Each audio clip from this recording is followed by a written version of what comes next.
All right, guys, welcome to the Doyle D'Angelo show. I decided to get into sports again because, well, I freaking miss him and it's what I went to school for. It's what I want to do. So I actually spent this weekend watching all of the game sevens.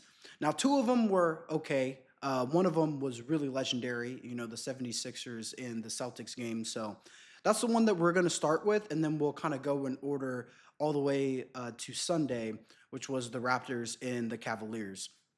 Now, there's a lot of parity in the NBA right now. There's a lot of great things that we're seeing. The era of the super team is bygone, which I think is great for the NBA. We're seeing that eight seeds are pretty competitive now, which is great for the league and great for just the entertainment aspect of things. So, of course, during this podcast, I'm going to be, looking at my computer, kind of going through, seeing some stats that are super important, just some important elements of the game that I feel like really changed the tide for one team, and maybe even looking forward to seeing how these matchups are going to play out, in the next round. Maybe that's something that we dive deeper into later. But let's start with the 76ers and the Celtics. Man, the 76ers ended up winning this game 109 to 100. And this game was legendary. I mean, let's just kind of get that out of the way. Embiid and Brown really did show up for their teams. Now, Embiid was a little bit more efficient. Brown had taken some shots and kind of missed some shots that, maybe he would have made previously. There were some times where it kind of seemed like he was like forcing the game. And there are certain reasons for that. I mean, they were going at it. There was one point in the game where Embiid and Brown are just jawing at each other. Like Embiid is backing him down or he scores over one of his teammates and then he starts yelling at him, going up and down the court. And Embiid was talking shit to the crowd. He was telling the crowd, "Hey, calm down, stop talking." And it would be pretty much after he would score. He was just so dominant and just such a big presence in the paint. So yeah, this team is not a dark horse, honestly. I think with Embiid being healthy, and if he can stay healthy, I think that this team should be one of the favorites to win the championship, right? Just because of how dominant he is, just because of how good Paul George has been playing, and how good Tyrese Maxey is. I mean, Maxey's incredible. I think that he probably should get an All NBA selection this year or maybe in the near future, right? But he's definitely an All NBA level of player. So, we're going to kind of go through. Of course, Embiid and Brown were going at it, like we said, chirping, defending each other, just competing and showing a little bit of fire. This is really what sports is all about. I think sometimes we have seen in different sports, they try to be so big on just like the I would say obviously they want things to be competitive, but they want people to have like gamesmanship. And that is great to have, but if you have too much gamesmanship, then it kind of makes the game a little sterile. You're just like, well, we want to see these guys like jaw at each other. We want to see these guys get physical, throw some elbows, get physical. That's what sports is about. It's competitive. It's honor, respect, things like that. So we want to see that come out in the game, and that's definitely what we saw. Um, you know, I think obviously Brown and Embiid have different reasons for wanting to win that series. You kind of have Brown who had an MVP worthy season without Tatum, and then of course Tatum comes back, and I think Tatum has really taken a back seat to Brown still as he's come back, but this has really been Brown's team, which means that they're going to go as far as he goes in a way. So he had a lot to prove. Can he lead a championship team on his own or as the sole leader, right? Um, and then for Embiid, he I don't think he had won a game seven up until this point. He had lost three before that. He has lost, as we know, so many different playoff series. He's never been past the second round. So of course he gets to the second round now. But, for him, it's just showing that he can kind of win that big game. he showed up exactly as he should have. Um, so there's a few things here. Um, Embiid is kind of just like a walking machine that just breaks the backs of defenses. His frame and his play style kind of contribute to his propensity for injuries, but his frame and his play style is also what contributes to him being such a dominant player, you know? Um, and if we're kind of just like looking at here, he was 12 of 26, so he wasn't like crazy efficient. Um, but he had 34 points, 12 rebounds, and 6 assists.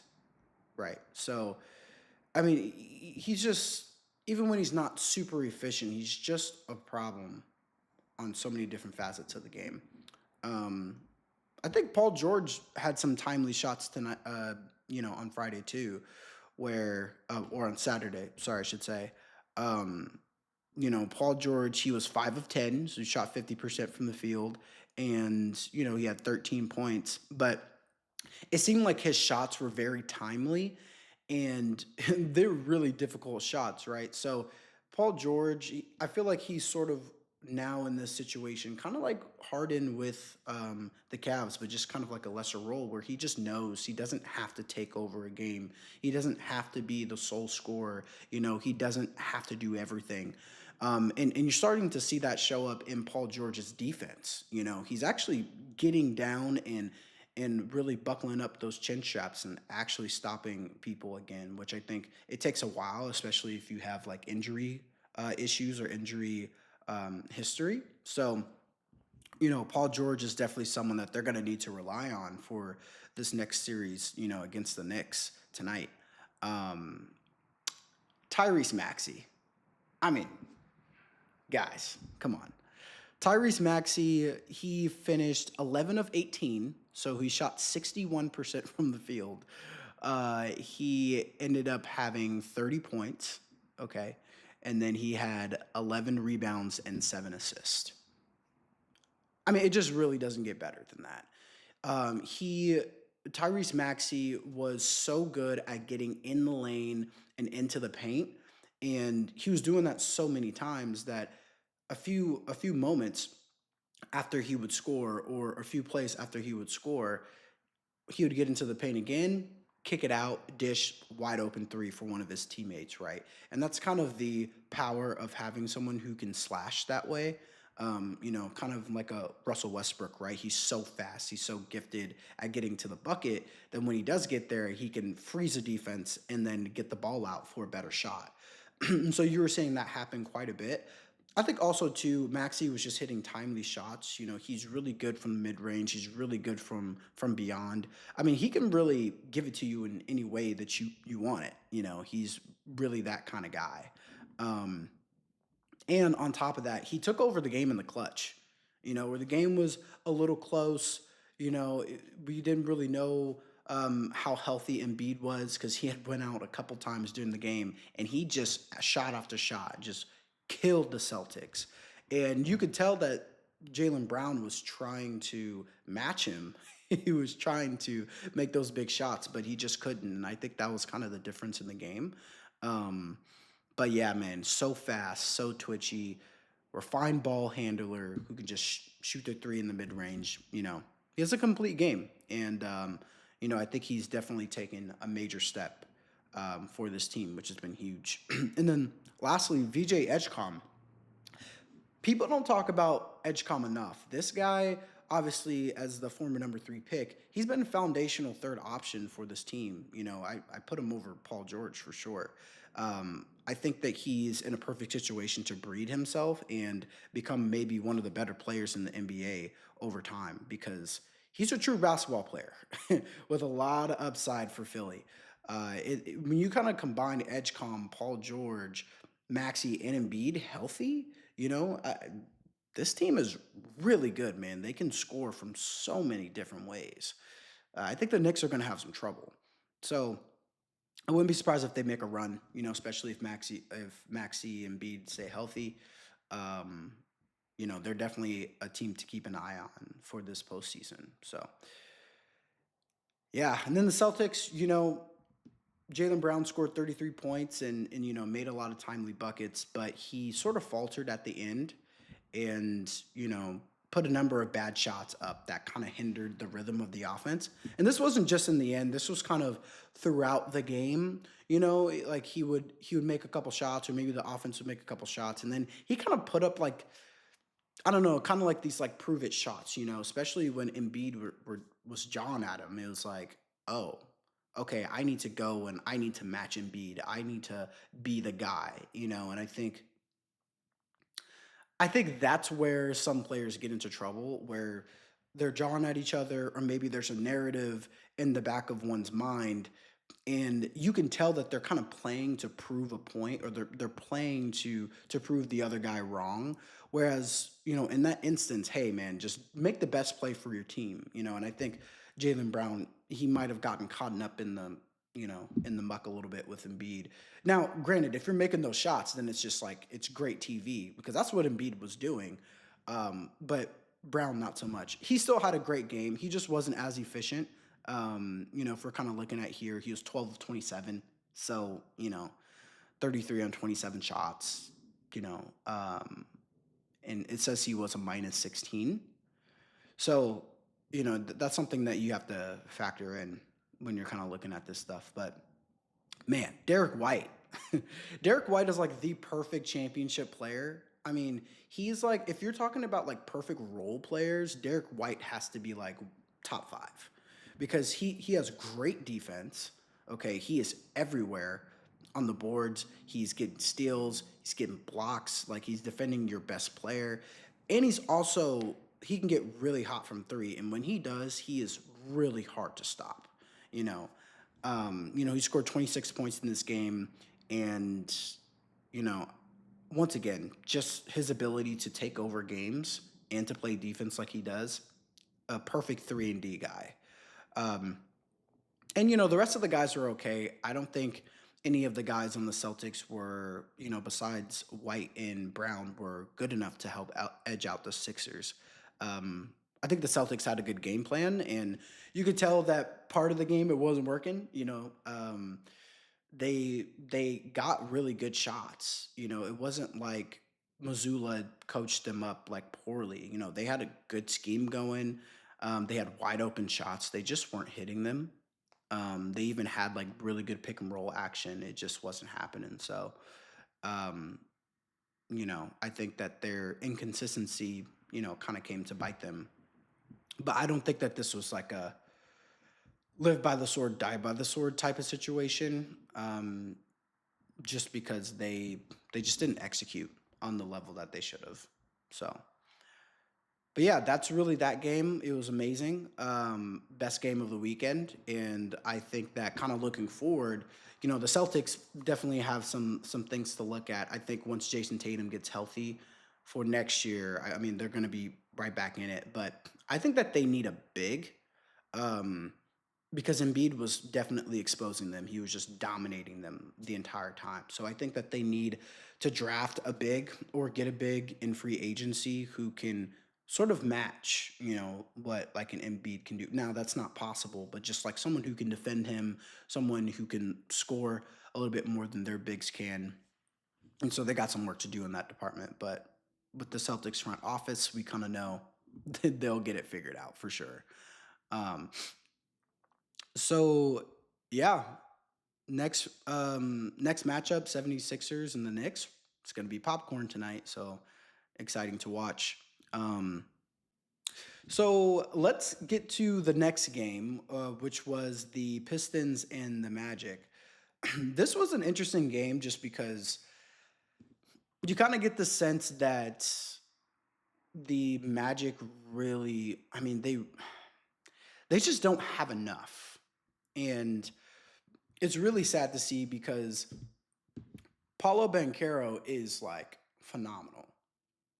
Okay, this guy is a true number one. A true number one. This guy is amazing. But the rest of the Magic team, like they play really good defense, but they don't score at the level that they should. And so one of my main points of this game was Cunningham and Harris went off, and Paulo needs another player that can score with him. He needs a number two, right? So there's a few things here that I have. The Pistons, Harris and Cunningham were the 10th pair of teammates to have 30 points each in a game seven. Cunningham had 32 and 12 assists on 55% shooting. He was efficient, explosive, but also at the same time patient and calculated. Like Cade is like this interesting player where he can really kind of like Kobe a little bit. Like he's not Kobe, but the way that he plays is kind of similar because Kobe could, especially in his youth, he could explode to the rim and have like these crazy layups or these crazy dunks. But then he could also kind of back you down, do a little fadeaway, and get you in like the mid range. Just find his spot and get there and hit the shot, right? And that's kind of how Cade plays, and it's perfect. It's calm and measured, but he can get you really quickly as well. Um, Seems like he always makes the right play more often than not. Whether you want it from deep, whether you want it from the mid range or the paint, he's going to give it to you. Kind of like Maxi. Those two players are kind of similar in that way. They just complete games. So I think that this he's going to be a matchup problem for anybody, and I think he should keep this inconsistent Pistons team afloat. Um, but Tobias Harris, man, what's gotten into Tobias Harris? I mean, this entire series, he was just playing like a man with his hair on fire. I mean, he just was making so many timely shots. He was getting in the paint, he was getting in the mid range, he was hitting threes, like turnaround jumpers, fadeaway jumpers. I mean, you name it, getting physical. So I think that Tobias was playing with like a certain energy level that we haven't really seen from him in previous playoff runs. He's always been a good player, but I think we've always kind of questioned how much he actually shows up in these big moments. And he definitely did against this Magic team. A very good defensive Magic team, by the way. I think that's the one thing that the Magic and the Pistons kind of hold their they hang their hats on. But man, he was just giving them buckets all day long. Um, I think the big thing, Tobias seems to gel well with the pieces around him, and I think the system that Bickerstaff runs suits him pretty well. He shot 61% from the field. I mean, that is just absurd. He shot 5 of 7 from three. So I think that when you're that efficient from the field and you score 30 points, it's going to be very hard to lose that game, especially when you have two players who are kind of accounting for so much of the scoring. So and the thing is too, the difference in this game was really how much the Pistons got from their supporting cast and how much the Magic didn't, right? Because the Pistons got contributions from multiple guys. Um, Besides the stars kind of showing out, you had Duren who had 15 and some major impact plays on the boards. And then you had Jenkins coming off the bench who just hit some timely threes and injected so much energy into this Pistons team. And I mean, we've seen this all the time in the playoffs, right? The stars can go off, but when a player comes off the bench and they hit a couple threes and they jack up the crowd, it just kills the opposing team. So I think that's kind of what happened to the Magic. They had some backbreaking situations and they were getting hit from too many different angles and they couldn't handle it. So, um, you know, I think that lack of depth on the Magic roster is a big issue. They need to address it. Um, and yeah, I kind of wrote a note here. I said that like I don't believe in a series being longer or shorter than it's supposed to be. I think every series goes as long as it should go. I think if a team takes another team to 6 games, it was supposed to be that way. If a team makes mistakes or if a team isn't as sound in their defense or with their energy levels, then it causes them to lose a game. They should lose that game. And so I think when I kind of look at this, I'm saying, okay, like maybe, when you're kind of looking at things on paper, the Magic shouldn't go 7 games with the Pistons, but the Magic played well. Paulo Banchero's a problem. You know what I mean? The Magic are a very good defensive team. So I think that they played well enough and they got good performances at certain moments enough to challenge the Pistons and bring them to, you know, basically their wits end. The Pistons end up winning, but the Magic played a good series, so give them credit. Um, but I will say that it is fair to question how much or how well the Pistons size up with the other powers in the Eastern Conference, like the Sixers and the Knicks. I think that they're going to play well with, against the Cavaliers. I think that's going to be a good series. But, if they get to the conference championship, the conference finals, I should say, it's going to be a much tougher situation for them. So, we'll see. But I mean, either way, the Pistons have great defense. They have a true number one, and they have a good supporting cast. So I think when you're looking at this Pistons team, they are the one seed for a reason. They can go far. There's just some question marks after this series, I think. All right, now looking at the Magic, we won't spend too much time on it, but I just want to highlight and I just want to highlight Bankero. Um, one of two players in NBA history to have 35 plus points in the first two games of a game seven, right? And the only other person to match that is Luka Doncic. So Bankero is incredible player. He had 38 points, 9 rebounds, 6 assists. He shot 14 of 25 from the field. So I think there was one point in the game where he had actually half the team's points in the middle of like the third quarter or something. He had like 30 of their 60 points, which is incredible for him. It just shows how much he was working, how hard he was working. He would go on the bench and then he would be there for a minute. They'd have to bring him back because the Magic just couldn't sustain themselves without him. I mean, he was just exhausted during this game, and rightfully so. Um, you kind of look at the rest of the team, they're kind of anemic outside of Bane. Bane had 16 points on 10 shots. You know, he was efficient, but he just was not aggressive enough considering it was a game seven. So, and you kind of look at the rest of the team, they shot 42% or lower. Um, but when you're kind of looking at this, you're like, well, Bane is supposed to be that second option. He wasn't aggressive. Um, I don't really know if Bane is really that second option that you want for a championship team. I think there's a few other pieces that they need to. I think that they need a wing, another powerful wing. But everyone else shot 42% from the field or lower. One guy shot 42%, and I think the rest of the team were under were under 40%. Um, so, like I said before, the Magic really need a second option, um, because Bankero is a true number one and a true playoff riser, as we've seen. Kind of just looking at everyone. Anthony Black, 4 of 12.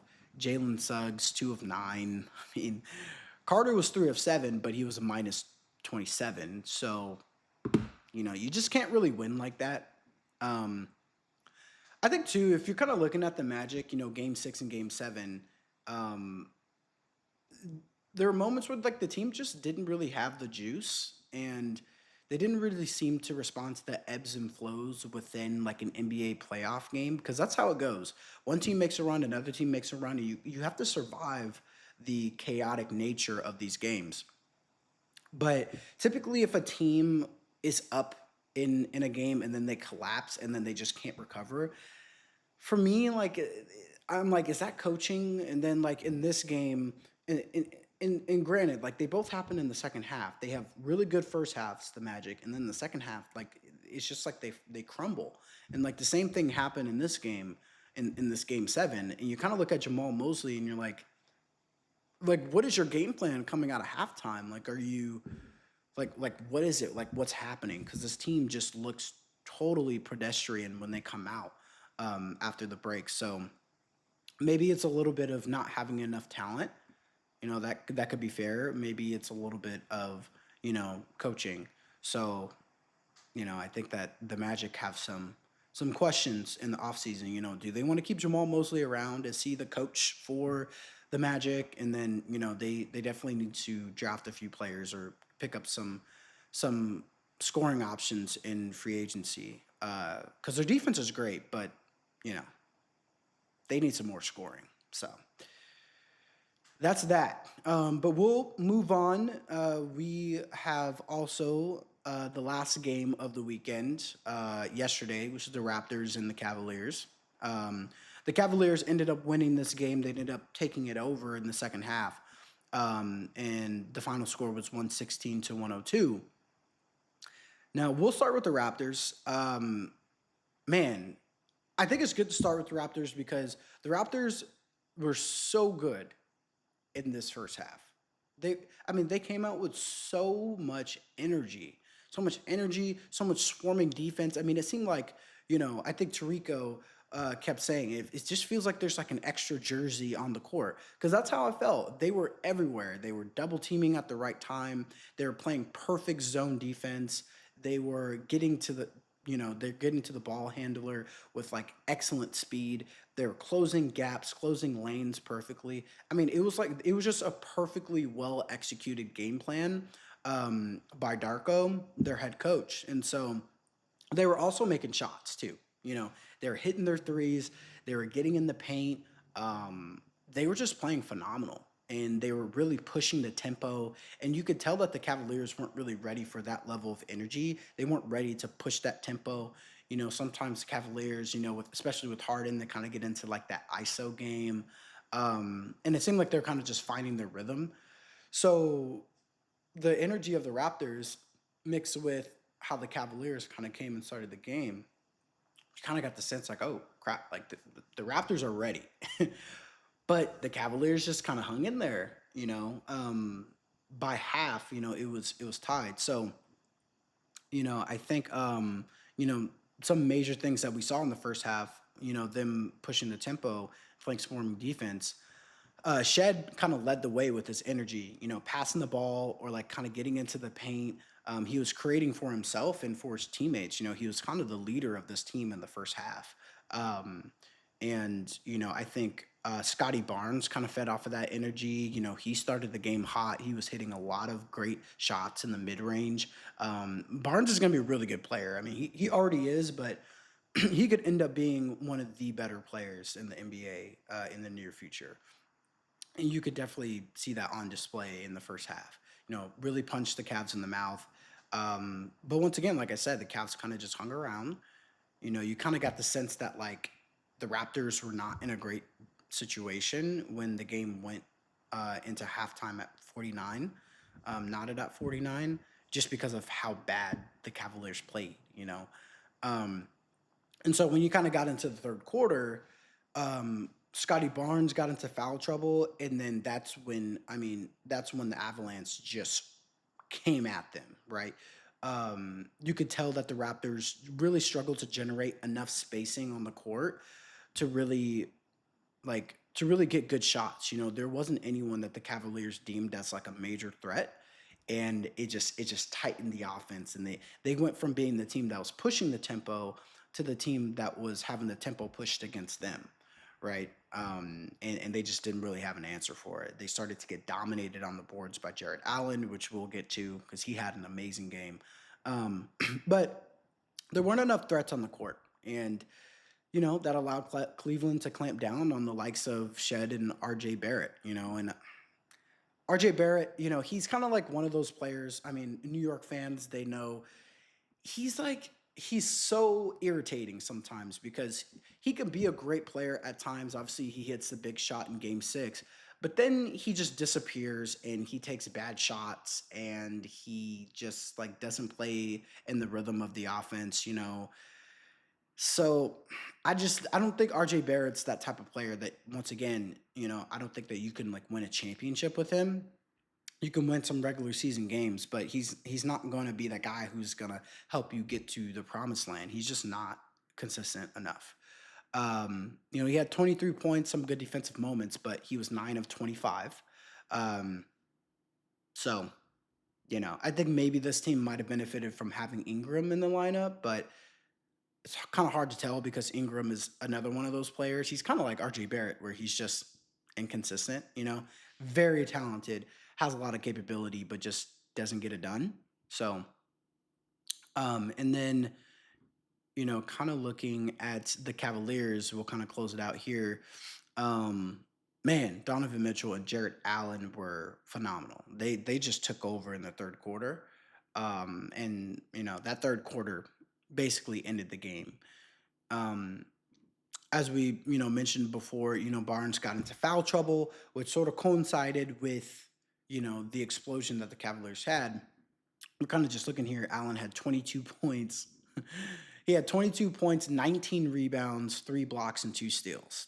Okay. So what that's pointing to is he was very efficient scoring. Okay. He was a monster on the boards. Like the Raptors bigs just had no answer for him. He was just dominating them, out like just out physicaling them. Um, and just outworking them. And then, of course, he had 3 timely blocks, 2 steals. He was just everywhere, on offense and defense. Um, he ended up having 14 free throws. He made 8 of them. Um, I think that he really controlled the game in the paint. And even when the Raptors were pulling away in the first half and things were getting really bad for the Cavs, he was kind of like that reassuring presence for the Cavs. He'd get like an offensive rebound. He would get like a second chance opportunity for the team. He really did keep them in the game with this dominance on the board. So I think he played out of his mind tonight, and they'll definitely need more of it. Against the Pistons, because the Pistons do have some good bigs. They have better bigs um, than the Raptors do. So and then you're kind of looking at Mitchell. Mitchell had 22 points as well on 45% shooting. He made some timely buckets, some timely threes when he needed to.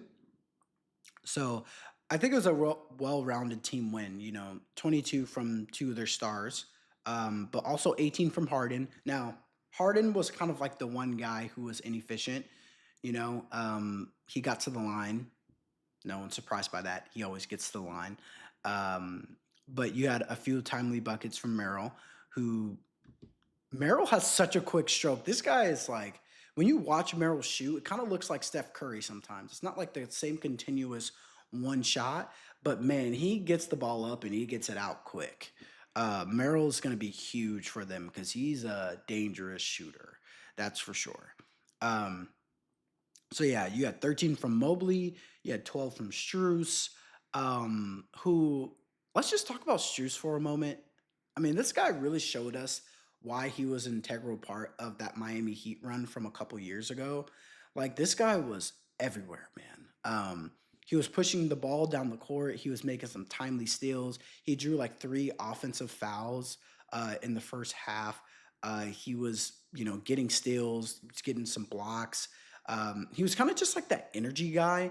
And certain teams need this. I think every team could benefit from this, like a Draymond type of player who doesn't always fill up the stat sheet, but he's just everywhere with this presence. You just can't get around him. You have to know where he is on the court because he can make an impact play or a hustle play out of nowhere that kind of swings the tide of a possession.